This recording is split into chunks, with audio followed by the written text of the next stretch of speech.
Vote যত এগিয়ে আসছে উত্তেজনার পারদ ততই বাড়ছে। এই বিষয়ে জানা যায় ছত্রপুর বগ্রামের ব্রিজ ও মুক্তি সংঘ ক্লাব সংলগ্ন ঘোষপাড়া এলাকার 196 নম্বর বুথের বিজেপির দলীয় পতাকা খুলে ছুঁড়ে ফেলে দেওয়ার ঘটনাকে কেন্দ্র করে এলাকায় চরম উত্তেজনা ও চাঞ্চল্য ছড়িয়ে পড়েছে।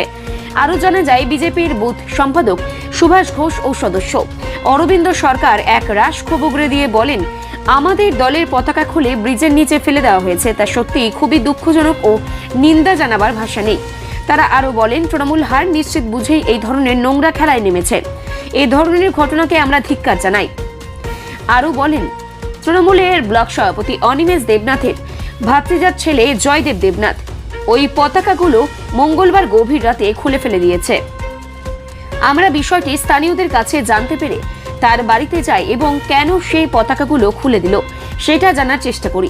তখন সে এক প্রকার পতাকা খুলে ফেলার কথাও স্বীকার করে নিলেও দুঃখ প্রকাশ করেননি, উল্টে আমাদের সাথে খুবই দুর্ব্যবহার করে।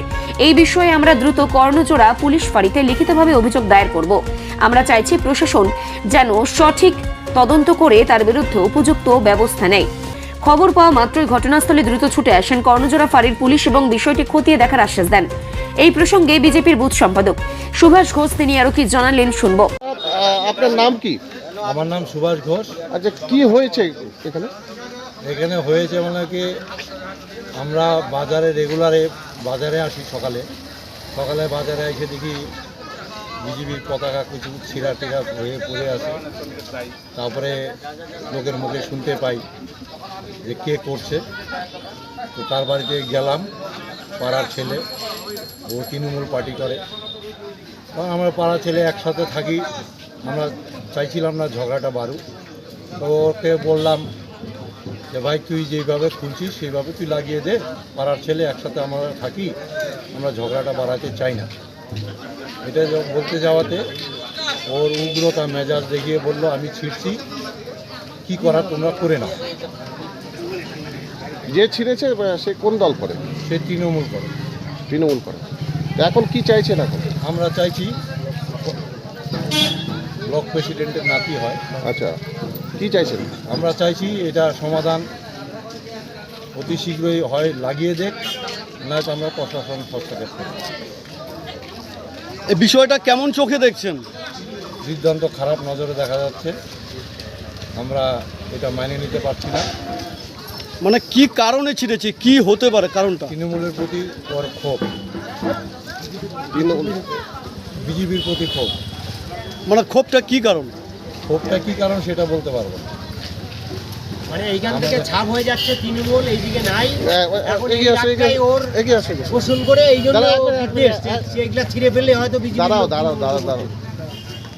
এই প্রসঙ্গে বিজেপির সদস্য অরিন্দম সরকার তিনি কি আরো জানালেন শুনে নেব। দাদা আপনার নাম? আমার নাম অরবিন্দ সরকার। এই জায়গাটার নাম? এই জায়গাটা ছত্রপুর বগ্রাম মোড়। এত লোকজন, কি হয়েছে? আবার পুলিশও দেখতে পাচ্ছি। ও গতকাল রাত্রে সম্ভবত এইখানে গভীর রাত্রে আর কি সম্ভবত বলছি, যেখানে বিজেপির যে সমস্ত পতাকা লাগানো ছিল বিভিন্ন দলেরই আছে, সেইটা সকালবেলায় লোক দেখতে পেয়েছে বা আমরা শুনতে পেয়েছি যে এইখানে পতাকা ছিঁড়ে ফেলে দিয়েছে খালে। আমরাও দেখলাম যে হ্যাঁ ঠিক পতাকাগুলো লাগানো নেই। এবার খোঁজ করতে গেলে কে বা কারা করেছে, তো টিএমসির একটা ছেলে, আমাদের ব্লক প্রেসিডেন্টের নাতি, অনিমেষ দেবনাথের নাতি, তার নাম কি? জয়দেব দেবনাথ, ও ছিঁড়ে ফেলে দিয়েছে। ওর বাড়িতে আমাদের লোকজন যায়, জিজ্ঞাসাবাদ করার পর ও স্বীকার হয়। ও বলে আমি ছিঁড়েছি, আমি লাগিয়ে দেবো না, তোমরা যদি কিছু করতে পারো করে নিও। কিন্তু এর আগেও কি এ ধরনের ঘটনা এই এলাকায় না, হয়েছে? এই এলাকায় এই ধরনের ঘটনা হয় না। শান্তিপূর্ণ এলাকা, যে যার রাজনীতি হলো পতাকা লাগায়, কেউ কারো পতাকা ছিঁড়ে না, শান্তিপূর্ণভাবে সহাবস্থান। দুর্ভাগ্য আমাদের রাজনৈতিক ক্ষীণ হয়ে যাচ্ছে তৃণমূল দলটা, যার জন্য ওরা ক্ষুব্ধ হয়ে এইদিকে হচ্ছে বেশিরভাগ লোক বিজেপি করে। শতাংশ হিসেবে পশ্চিমবঙ্গে বোধহয় সবার ঊর্ধ্বে আছে এই জায়গাটা, সেটা আর খুব দুঃখে রাগে হয়তো ছেলেটা এই কাজটা করে দিয়েছে। বিষয়টা কেমন চোখে দেখছেন, কি বলবেন? অত্যন্ত অগণতান্ত্রিক পদ্ধতি, এটাতে মেনে নেওয়া যায় না। আমরা চাচ্ছিলাম নির্বাচন এবং যার যার প্রতীক চিহ্ন সবাই লাগাবে, যে যে দলেরই হোক শান্তিপূর্ণভাবে তারা ভোট দিবে, জনগণ যে যাকে ভোট দিবে। এই জন্য আমরা চাচ্ছি ছেলেটা হয়তো লাগিয়ে দেবে, আর যদি না লাগিয়ে না দেয় আইনের দ্বারস্থ হতে হবে। আর ভোটারদের কাছে আমাদের আবেদন, এইভাবে হোমিজিক্যালিভাবে ভোট পাওয়া যায় না। আপনাদের কাছে বিনীত নিবেদন, আপনারা এটা বিবেচনায় রাখবেন যে কোন দলকে ভোট দেওয়া উচিত, কোন দলকে দেওয়া উচিত নয়। প্রশাসনকে বিষয়টি জানিয়েছেন লিখিতভাবে? প্রশাসনের লোক আসছিল, ওরা ধরলক্ষণ খালি দেখে চলে গেল, কোনো মন্তব্য আমরা লিখিতভাবে জানিনি, কিন্তু তবুও ওনাদের উচিত ছিল জিজ্ঞাসাবাদ করা। যেহেতু ওই ছেলেটা স্বীকারোক্তি আছে, ওর বাড়িতে যাওয়া উচিত ছিল, ওকে জিজ্ঞাসাবাদ করা দরকার ছিল, কিছুই নেই। তো এখন আপনারা কি করবেন বা কি চাইছেন আপনারা? আমরা চাইছি, ওই যে বললাম, ছেলেটা হয়তো লাগিয়ে দেবে, ওর অনিমেষ দেবনাথ আমাদের বলেছে লাগিয়ে দেবে, কতদূর সত্য জানি না, হয়তো মিডিয়া বা লোক মাধ্যমে এটা প্রচার করার জন্য বলছে, যে ভদ্রতা দেখানোর জন্য যে লাগিয়ে দেবে, আদৌ লাগাবে কিনা জানি না। কিন্তু লাগালে কি সমস্যার সমাধান হয়ে যাবে? আমরা চাচ্ছি যে আমাদের প্রতিবেশী একসঙ্গে শান্তিপূর্ণভাবে সহাবস্থান আমাদের চলছে চিরদিনে, রাজনীতি যে যাই করুক, যদি লাগিয়ে দেয় আমরা আর দুঃখ করব না, অগণতান্ত্রিক যাই করে থাকে আমরা ক্ষমা করে দেব। আমরা সেটা প্রস্তাবও দিয়েছি, ও প্রস্তাব পাঠিয়েছিল অন্য লোক দিয়ে লাগিয়ে দেবে, না আমরা ওটা নেব না, তুমি খুলেছ, তুমি ভাই লাগিয়ে দাও। কিন্তু সে যে ছিঁড়েছে তার কোনো প্রমাণ আছে কি? না, ও নিজে স্বীকার করেছে, তো ওকে জিজ্ঞাসা, তার ভিডিও ফুটেজ আছে আমাদের কাছে। স্থানীয় বাসিন্দা শুক্লা বর্মন তিনি কে জানালেন, শুনবো। দিদি, আপনার নাম? শুক্লা বর্মন। এই যে আপনাদের এলাকায় এই যে বিজেপির পতাকা খুলে ফেলে দিয়েছে, বিষয়টি কেমন চোখে দেখছেন?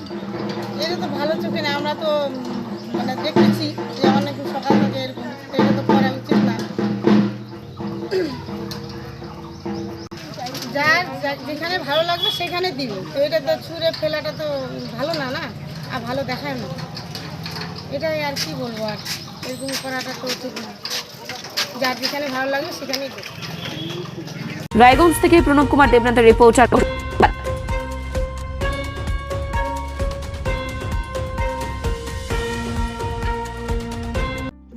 আমরা সুনামের সাথে সকল রায়গঞ্জবাসীকে সুস্বাদু খাবার সবসময় পরিবেশন করার চেষ্টা করেছি এবং আপনারাও সবসময় আমাদেরকে আশীর্বাদ করেছেন। এইভাবে আমরা আরেকটা আউটলেট খুলতে চলেছি মোহনবাটির আশেপাশে, সেখানে আপনারা অবশ্যই আসবেন। এখনো আমরা নাম বা ডেট ঠিক করিনি, নাম মোটামুটি ঠিক করেছি, সোল রেস্টুরেন্ট। সেটা আপনারা এসে আমাদেরকে সবাইকে আশীর্বাদ করবেন এবং আপনাদেরকে ওপেনিং ডেট জানিয়ে দেওয়া হবে খুব তাড়াতাড়ি।